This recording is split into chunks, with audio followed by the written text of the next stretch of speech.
Welcome to Pixarize's scene for essential fructosuria, part of our playlist on metabolic disorders.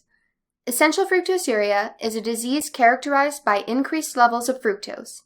To help you remember the disease, essential fructosuria, our main character is having an arousing shower experience with our favorite brand of shampoo, Fruity Essence. Get it? Fruity Essence for essential fructosuria. Yes! Yes! Yes! Unbottle your wildest hair fantasies with Fruity Essence shampoo. Have you had your daily serving? Our host has a lot of hair, so she needs multiple bottles of our Fruity Essence shampoo. She also went a bit too far in creating a fruity shower experience. She's got a ton of extra fruit, and it looks like she's disposing of it any way she can.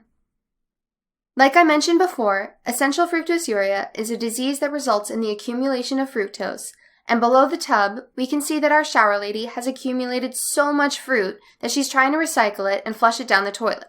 Someone should probably let her know that isn't going to solve anything. All this fruit in the toilet helps us remember that in essential fructosuria, as the name implies, fructose is secreted in the urine after building up in the blood. The reason some fruit is also in this recycling bin, or reducing bin, is because fructose is a reducing sugar. Recall from biochemistry that some sugars have a free aldehyde, or ketone group, which is capable of acting as a reducing agent. Urine tests in patients with essential fructosuria will show the presence of this reducing substance, which should make you think of a problem with the metabolism of sugars.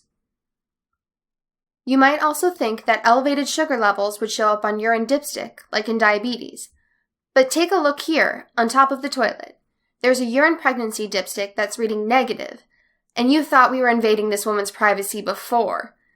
Anyway, the negative result on this dipstick will help remind us that the urine dipstick is usually negative in essential fructosuria, as this test only tests for glucose, not fructose, in the urine. So far, we've talked a lot about fructose excess in essential fructosuria, but we haven't mentioned why it's occurring. Take a look at the sink next to the toilet.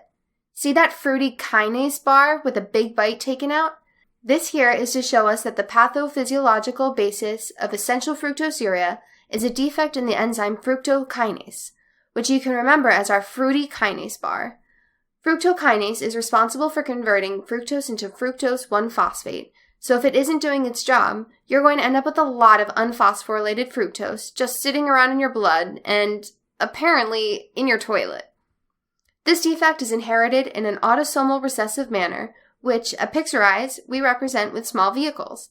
If we examine the far end of the tub, we can see a small autosomal recessive car shower toy. By now, you're probably wondering what all this extra fructose means for the patient. And the truth is, not much. Take a look at our shower lady looking healthy and happy as she slowly lathers that luscious Fruity Essence shampoo into her hair. It turns out that since the excess fructose isn't getting trapped in cells and is freely excreted in the urine, essential fructosuria is benign and asymptomatic. This lack of clinical symptoms can be contrasted with the symptoms seen in the setting of fructose intolerance, a condition we'll cover in our next scene. Alright, that was pretty quick, and we covered everything you need to know about the fructose overload in essential fructosuria. Now we can get out of this woman's clean, fruity hair and go watch more Pixarize videos. Until next time.